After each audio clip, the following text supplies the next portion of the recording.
कर्मचारियों के लिए आदेश पत्र हुआ जारी। जुलाई से मिलेगा बढ़ा हुआ 54% महंगाई भत्ता। दोस्तों, नए वीडियो में आपका स्वागत है। दोस्तों, मेरे चैनल पर बने रहें और अधिक से अधिक सब्सक्राइब करें। तो जुलाई से मिलेगा बढ़ा हुआ 54% महंगाई भत्ता। केंद्र सरकारी कर्मी और पेंशनों की महंगाई भत्ते पर महंगाई राहत में 4% की बढ़ोतरी संभव है। यानी 1 जुलाई से महंगाई भत्ता राहत दी गई है। 54% पहुँच जाएगा। मौजूदा समय में केंद्र कर्मियों को 50% की दर से महंगाई भत्ता डीए मिल रहा है। नियम के महंगाई भत्ते की दर 50% के पार हो चुकी है। सरकार को आठवें वेतन आयोग के गठन पर गंभीरता से विचार करना होगा, लेकिन अभी महंगाई भत्ता कर्मचारियों को 9,000 करोड़ का नुकसान जून में ध्यान आकर्षण देंगे। राज्य सरकार के कर्मचारियों के लिए लंबित महंगाई भत्ते का मामला सिर चढ़ उठा है। दरअसल 4% महंगाई भत्ते का लाभ न देकर प्रदेश के 7.50 लाख कर्मचारियों को सरकार ने निराश कर रखा है। कर्मचारियों को महंगाई भत्ता न मिलने के कारण प्रतिमाह 150 करोड़ रुपए का नुकसान उठाना पड़ रहा है। इधर प्रदेश के कर्मचारी मंच ने मुख्य सचिव को ज्ञापन सौंपकर मांग की है कि सरकार द्वारा 15 दिवस के अंदर महंगाई भत्ता देने का निर्णय लिया जाए। सरकार को चेतावनी दे कि यदि आदेश नहीं हुए तो जून माह में मध्य प्रदेश कर्मचारी मंच राज्य सरकार का ध्यान आकर्षण करने के लिए भोपाल में विशाल धरना देना।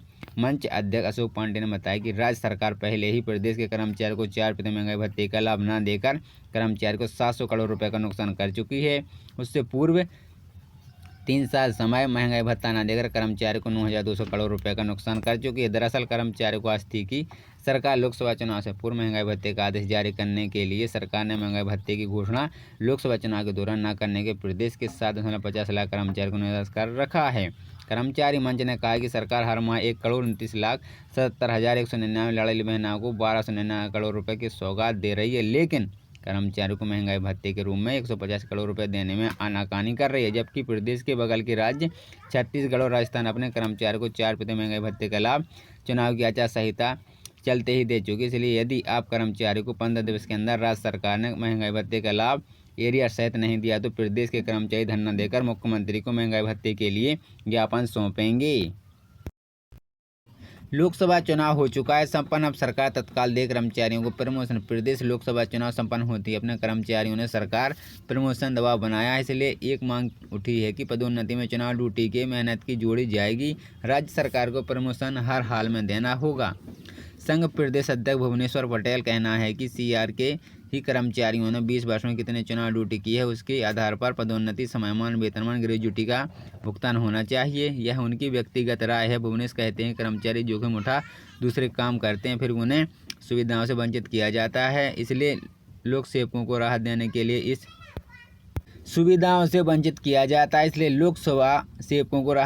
लिए इस प्रकार की व्यवस्था करनी चाहते हैं। चुनाव संपन्न हो गया है। अब इस सरकार को प्रमोशन से प्रति कोई विलंब नहीं करना चाहिए। प्रमोशन नहीं मिला तो कर्मचारी कहते हैं आंदोलन। मध्य प्रदेश स्वस्थ कर्मचारी संघ के प्रदेश अध्यक्ष SV सिंह का कहना है कि यह महत्वपूर्ण मांग है कि इसलिए सभी कर्मचारी संगठनों को एकजुट होकर राज्य शासन और चुनाव आयोग को पत्र लिखना जरूरी है। सिंह का कहना है कि पत्र में यही उल्लेख होना चाहिए कि आचार संहिता हटते ही तत्काल पदोन्नति के लिए रास्ता निकालना जाए। 20 साल में कर्मचारी को जितने भी चुनाव ड्यूटी हैं उसके ही आधार बनाते हुए प्रमोशन, समयमान और ग्रेजुटी का लाभ मिलना चाहिए। जिस प्रकार से सीआर को आधार बनाया गया उसी प्रकार मेहनत का आधार चुनावी ड्यूटी भी होना चाहिए। उन्होंने कहा है कि अगर प्रमोशन नहीं मिला तो कर्मचारी आंदोलन भी कर सकते हैं। प्रदेश के सरकारी कॉलेज में कार्यरत तबादला शिक्षक संगीतकार के पद पर कार्यरत कर्मचारी को 10 साल पहले आदेश जारी होने के बावजूद समयमान, वेतनमान नहीं मिला है। कॉलेज के संगीत विभाग में कार्यरत तबादला संगीतकार का पद एकांकीय है या सीधा भर्ती का भी पद है। अन्य कर्मचारियों की तरफ इन्हें प्रथम, द्वितीय एवं तृतीय समयमान वेतन का लाभ मिलना चाहिए, लेकिन कई लोगों को नहीं मिला है। वित्त विभाग ने 2008 में इन्हें समयमान, वेतनमान देने के आदेश जारी किए थे, पर वे स्कूल की विसंगति के कारण बताकर मामले को अटका दिया। तबादला वादक राम सेवक शर्मा प्रमोद भट्ट ने बताया कि उज्जैन के कॉलेज के कार्यरत तबादला संगीतकारों को तीनों टाइम का पे स्केल तो मिल गया है, लेकिन ये नहीं मिला है। चुनाव ड्यूटी वाले कर्मियों को 10 दिन बाद भी नहीं मिलेगा मानदेय। जिले में लोकसभा चुनाव की ड्यूटी में लगे कर्मचारी को 10 दिन बाद ही मानदेय नहीं मिला है।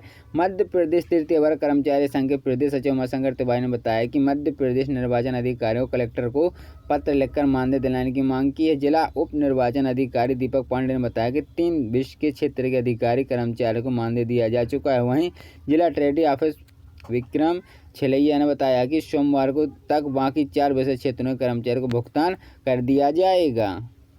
21 मई तक आवेदन कर सकेंगे स्टूडेंट। सीबीएसई मार्क वेरिफिकेशन के लिए आज से होंगे आवेदन। सीबीएसई द्वारा घोषित किए गए 10वीं-12वीं के परिणाम के असंतुष्टि परीक्षार्थियों को वर्क्स वेरिफिकेशन उत्तर प्रदेश की फोटो प्रति और रेवेन्यू एक्शन के लिए मौका दिया जाएगा। आउटसोर्स कर्मचारियों ने समय पर वेतन देने के मुख्य सच्चाई से लगा एक बार। प्रदेश में आउटसोर्स कर्मचारियों को श्रम आयुक्त के आदेश के बाद भी अर्धकुशल श्रमिकों की दर से मानदेय नहीं मिल पा रहा है। कर्मचारियों के समय पर वेतन पर भुगतान नहीं होता है। इसको लेकर सपोर्ट स्टाफ आउटसोर्स कर्मचारी अब मुख्य सचिव से गुहार लगाई है। कर्मचारियों से शिकायत पत्र लिखा है कि आउटसोर्स कंपनियों के द्वारा कमीशन खोरी वजह से कर्मचारियों को निर्धारित अर्धकुशल श्रमिक दर से मानदेय नहीं मिल पा रहा है। इसके अलावा समय पर भुगतान न करने से भी लगातार शिकायतें आ रही हैं। कर्मचारियों ने इस पूरे मामले की उच्च स्तरीय जांच कराई, वेतन विसंगति को सुधारने की गुहार लगाई है। बता दें पूरे प्रदेश में 15,000 सपोर्टिंग स्टाफ आउटसोर्स कर्मचारी कार्यरत हैं, जिनके कंधे पर पर्चे बनाना सहित अन्य जरूरी स्वास्थ्य सेवाओं पर भार है। राज्य सरकार के कर्मचारियों को लंबित भत्ते का मामला फिर उठ पड़ा है। दरअसल 4 महंगाई भत्ते का लाभ न देकर प्रदेश के 7.5